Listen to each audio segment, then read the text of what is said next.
আজকে আজকে চৈতির জন্য খাবার যাবে। চৈতির খুব ইচ্ছা যে আজকে চৈতি আমার হাতে রান্না খাবে। তা আজকে যা দুপুরে রান্না করেছি, এই যে ভাত দিচ্ছি।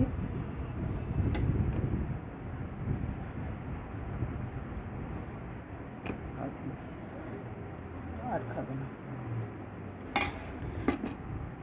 খাবে না। একটু আলু ভাতে দিয়ে দিলাম, একটা ডিম সেদ্ধ, আর এইখানে এই ইলিশ মাছের ঝোল করেছি সর্ষে বাটা দিয়ে।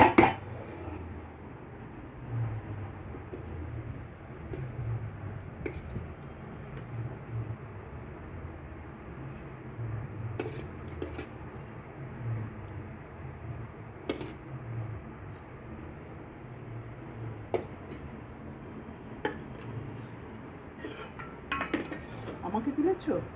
আমাকেই তোলেনি, দেখো বলছি আমাকে তুলো আর আমাকে তুলে দি। দাও হয়েছে, দাও আমাকে, আমাকে দাও, আমি এবার তোমাকে